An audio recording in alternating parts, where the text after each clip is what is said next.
relinquish this, or will they fight for this? I feel like it's going to be very close now. Keyboy. Oh, trying to go for the steal on the orange, but forces Goku to use the red tree. Now they're gonna go for the invade. Keyboy still has the ult. Luppy final slapping James back into the way of the dragon. Not able to pop in the primal rat. The Mimic Fury gets popped down, but it only knocks Luppy up. Now with another knock up down, Luppy still able to escape with the vengeance. Split back in with the vengeance, getting the sustain. Goku unable to get the kill, and TLID get completely outplayed by Fnatic Onic. Some tier 1s actually, and they've actually kind of equalized in that department, getting trades around the map. So it's not as bad as it looks so far. They should still be able to look for that power spike, like you mentioned, for Kabuki and Gogun. Yeah, the power spikes, of course, being eyed upon, eyeballs towards the items. But how long will Team Liquid ID just stand there and wait for their items to go? This Lord in the hands of Fnatic Onic for the taking. Looks like they want to contest this. Another final flash. Gonna be this Fury though. San's still able to displace himself. Primal Rat used up. Now Retro Gogun wins it out. Yaoi gonna be caught in the back, but they've already secured a neutral objective. That's another member down to trade for the neutral objective. TLID, they get their carries out and they'll sacrifice just their frontliners. The Retribution King. Once a prince, now a king. He steals the most important objective, which is the Lord Luppy! Three-man final slash. Kabuki gonna be mauled out by Kyrie, and he goes under the turret to secure another Gogun falls as well. Kyrie, in his first game back in MPL Indo, picks up a triple under the base turret. Killer instinct from Fnatic Onic. Out of nowhere, an explosion of action as Team Liquid were kind of underestimating the threat. We talked about the burst damage from Fnatic Onic, and you're seeing it there. 3 members deleted out of nowhere with the Lord walking in the top side. Team Liquid are unable to capitalize and even lost the structure in the bottom side as well. CW picked up the Holy Crystal earlier, and Kyrie now has the Sky Piercer too. It's going to get more difficult for Team Liquid if they can't maintain the front line. They have DPS available right here, but if the front line gets deleted just like that, there's no way, man. They have to find ways to draw this fight out even longer. Talked about both these XP laners, James and Luppy, both playmakers, both so creative, so proactive to make the plays, but it has been only Luppy in the first 10 minutes of the game. James nowhere to be seen. This is looking bleak for Team Liquid ID, as now Fnatic Onic just sieges forth towards that top lane, even just giving more pressure. Now going back to the build, Sky Piercer being opted as the, 5th item for the Roger, for Kyrie. You would expect the Sky Piercer to be made in the first minutes of the game as the first build, first item or second item, but to get the stacks, of course. But what is the idea of making the Sky Piercer as kind of like your last item? Well, the longer the game goes, the more the rest of your teammates have damage as well. So the opponents get lower. Like we saw earlier, 3 members immediately nuked down. So with the Sky Piercer, it's a lot more dangerous now. Whereas earlier, if Kyrie went for the Thunderbelt earlier, right, it allows him to get a bit more slows available, a bit more tankiness as well if he wants to be all up in the front line.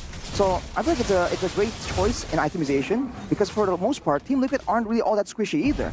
Luppy though looking for a chance to make a play once more right here. Even with Purifies, the whole team is just forced to back away. Luppy just walking them down, telling them to go back to the base. Man. But I do have a fun fact here for everybody back at home. TLID in the last 2 seasons of MPL, they've always been able to overcome Fnatic Onic in the first leg, and that being also 2-0 wins. It was 2-0 to Aura, then now Liquid in Season 13, and it was also the same in Season 12. First leg when Iran first joined James. The top Minus Fury still there, knocking up Kyrie. He's still going to be able to displace himself. King Gogun gonna be caught. Minus Fury traded upon them again by Sans. Kyrie's still able to escape. Kabuki! Spear of Destruction to the back. Sans still able to escape for a bit. Goes for a bit of crown, and Luppy tries to go for the trade. Does it in style. Kabuki claims a double still though, and it's a win for TLID for now. 3 members taken down right as the fun fact comes around. The late game power of Team Liquid ID in manifestation. The Moskov just riles to the backline of Fnatic Onic, with Kabuki carrying that fight, and this Lord in their eyes now. Could this be the saving grace for Team Liquid ID? I think it's a great play for Team Liquid to just rely on their crowd control. Keyboy makes a very bold play right there, but Team Liquid will be able to secure that Lord finally, and with their composition, relying more on being able to group as 5, to try and engage those 5 as 5 without being caught out of position. This Lord is going to be so beneficial for them. Fnatic Onic, of course, have a lot of burst damage. They have a lot of true damage as well coming in from the Endless Battle, the Thunderbelts, the Starlium even in the hands of CW. They can clear the Lord fast, but because they're bursty in nature, if they use all their spells onto the Lord, then Team Liquid can look for a big engage. Yaoi probably won't be able to do so, but JMZ can pull off a big engage. And looking at his own items, man, Blood Wings.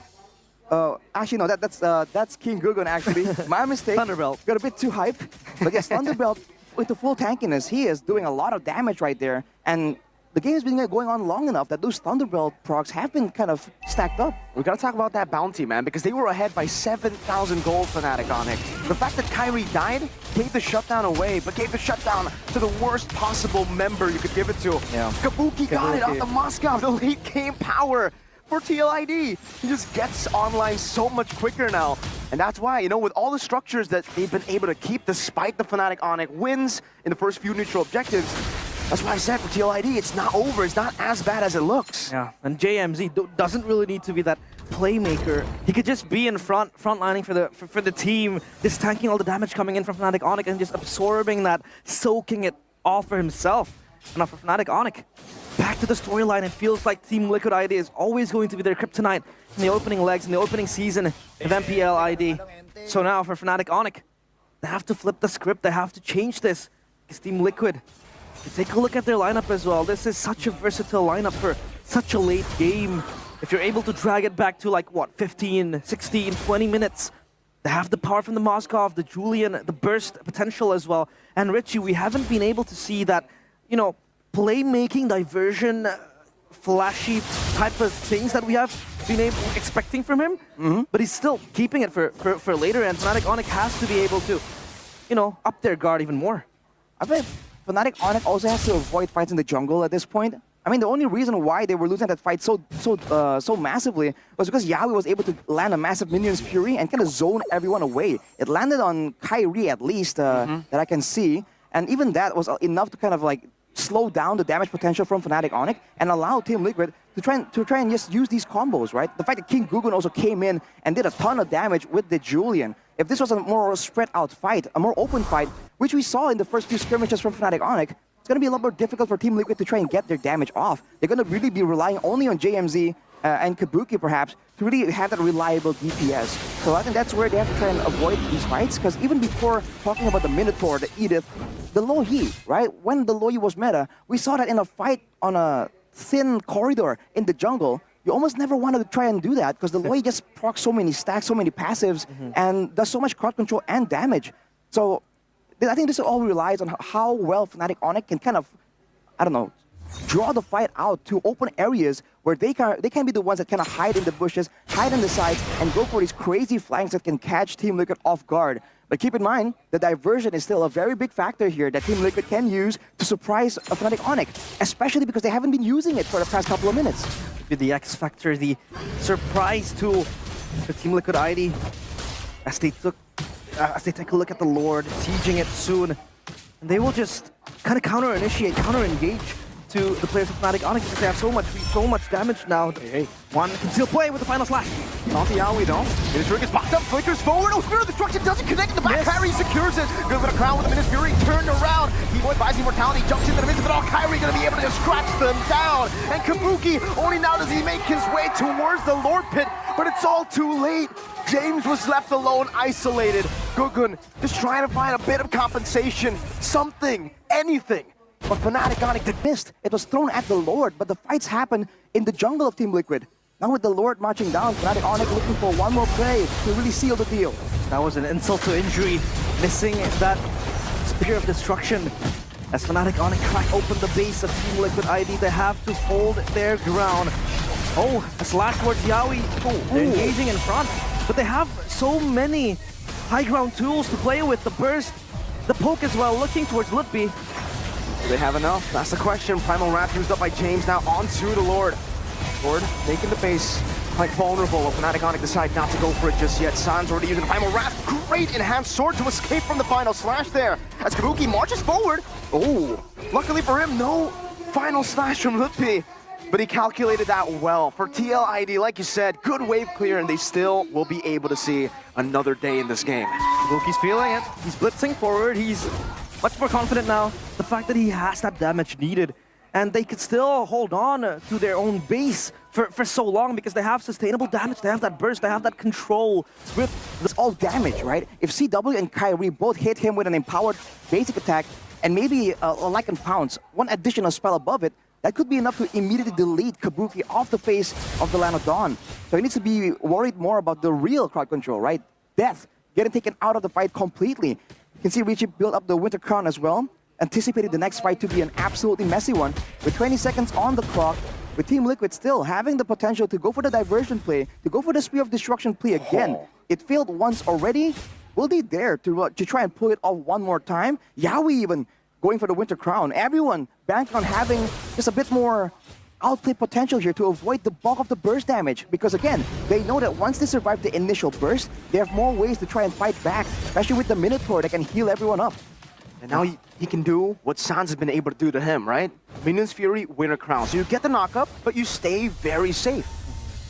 The Winter Crown will be very, very good. Yaoi kicked back though. James walks forward, Minion's Fury now. Good Winter Crown there. Use up with the Minion's Fury too. Yaoi finding a 4-man there. Sans gonna be isolated. Final slash cancelled away. Lippy still finds him. Richie takes Sans away. Kyrie in the back still trying to go for it. Kills Kabuki.